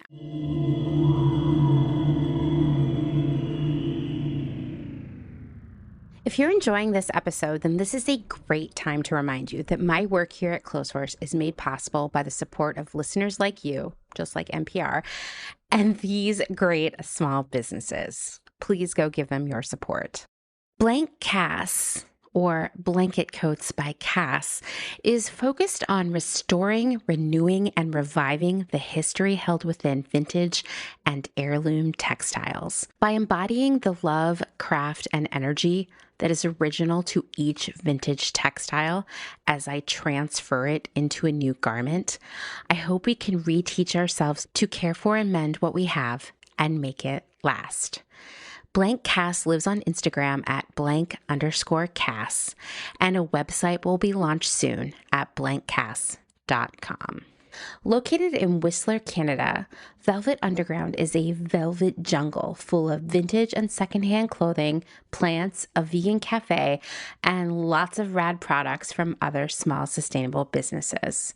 Our mission is to create a brand and community dedicated to promoting self-expression, as well as educating and inspiring a more sustainable and conscious lifestyle, both for the people and the planet. Find us on Instagram at shop_Velvet Underground or online at www.shopvelvetunderground.com. St. Evens is a New York City-based vintage shop that is dedicated to bringing you those special pieces you'll reach for again and again. More than just a store, St. Evens is dedicated to sharing the stories and history behind the garments. 10% of all sales are donated to a different charitable organization each month. New vintage is released every Thursday at wearstevens.com with previews of new pieces and more, brought to you on Instagram at wear_st.evens. That's Wear St. Evens. Country Feedback is a mom and pop record shop in Tarboro, North Carolina. They specialize in used rock, country, and soul and offer affordable vintage clothing and housewares. Do you have used records you want to sell? Country Feedback wants to buy them. Find us on Instagram at Country Feedback Vintage and Vinyl, or head down east and visit our brick and mortar. All are welcome at this inclusive and family-friendly record shop in the country. Republica Unicornia Yarns, handmade yarn and notions for the color obsessed, made with love and some swearing in fabulous Atlanta, Georgia by head yarn wench Kathleen. Get ready for rainbows with a side of giving a damn. Republica Unicornia is all about making your own magic using small batch, responsibly sourced, hand-dyed yarns and thoughtfully made notions. Slow fashion all the way down and discover the joy of creating your very own beautiful hand-knit, crocheted, or woven pieces. Find us on Instagram at Republica_Unicornia_yarns and at www.republicaunicornia.com. Picnic Wear, a slow fashion brand ethically made by hand from vintage and dead stock materials, most notably vintage towels. Founder Danny has worked in the industry as a fashion designer for over 10 years, but started Picnic Wear in response to her dissatisfaction with the industry's shortcomings. Picnic Wear recently moved to rural North Carolina, where all their sewing and accessories are now designed and cut, but the majority of their sewing is done by skilled garment workers in New York City. Their customers take comfort in knowing that all their sewists are paid well above New York City minimum wage. Picnic Wear offers minimal waste and maximum authenticity. Future vintage over future garbage. Cute Little Ruin is an online shop dedicated to providing quality vintage and secondhand clothing, vinyl, and home items in a wide range of styles and price points. If it's ethical and legal, we try to find a home for it. Vintage style with progressive values. Find us on Instagram at Cute Little Ruin. Is there a little bit of Italy in your soul? Are you an enthusiast of pre-loved decor and accessories? Bring vintage Italian style and history into your space with the Pewter Thimble. We source useful and beautiful things and mend them where needed. We also find gorgeous illustrations and make them print-worthy. Tarot cards, tea towels, and hand-picked treasures available to you from the comfort of your own home. Responsibly sourced from across Rome, lovingly renewed by fairly paid artists and artisans, with something for every budget. Discover more at thepewterthimble.com. Deco Denim is a startup based out of San Francisco, and it sells clothing and accessories that are sustainable, gender fluid, size inclusive, and high quality, made to last for years to come. Deco Denim is trying to change the way you think about buying clothes. Founder Sarah Mattis wants to empower people to ask important questions like, where was this made? Was this garment made ethically? Is this fabric made of plastic? Can this garment be upcycled? And if not, can it be recycled? Sign up at decodenim.com to receive $20 off your first purchase. They promise not to spam you and send out no more than 3 emails a month, with 2 of them surrounding education or a personal note from the founder. Again, that's decodenim.com.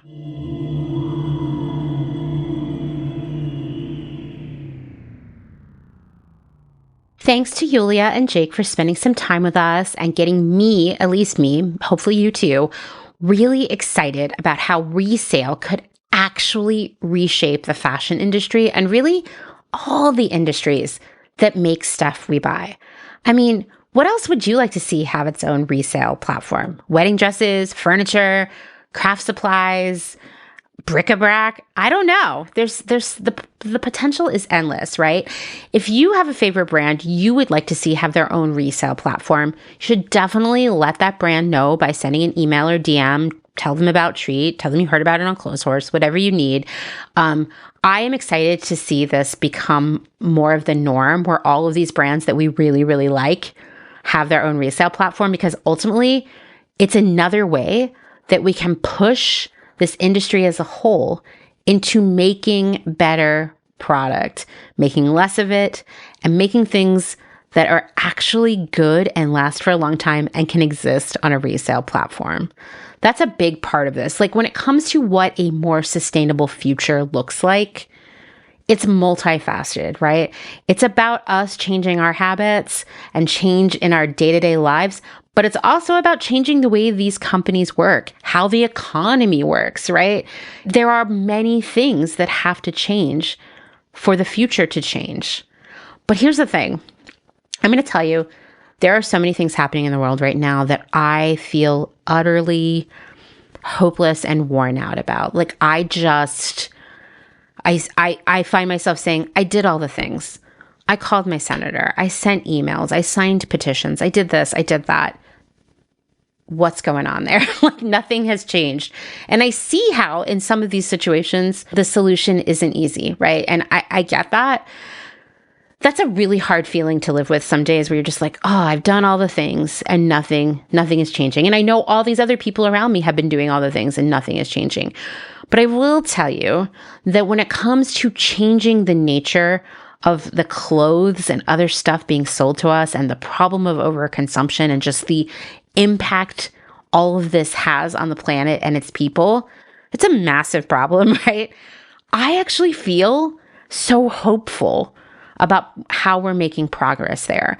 And that I think this year and next year are going to be so pivotal in changing how all of these systems work, because I think the time has arrived. I think we're reaching more and more people. I think these conversations are being had more and more. And it helps, coincidentally enough, that all of these brands, these big brands who adopted the fast fashion model, have hit the wall and they're declining because they can't keep up with Shein. Like this could, in a weird way, I don't know, make us glad that Shein exists. Hopefully we'll say at some point existed, because it forced all these other companies to end the race to the bottom and actually start the race to the top. I don't know. That's just where I am right now. I feel very hopeful, and I hope you feel hopeful too. And if you don't feel hopeful, that's where your community comes in. That's where all of us come in.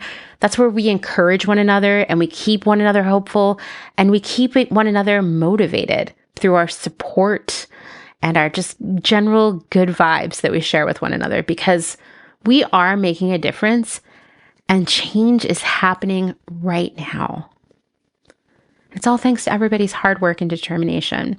So I hope you take a moment today, maybe right after this episode, to just give yourself a pat on the back for keeping it up and for having difficult conversations with people and doing things differently in your own life. We're getting there.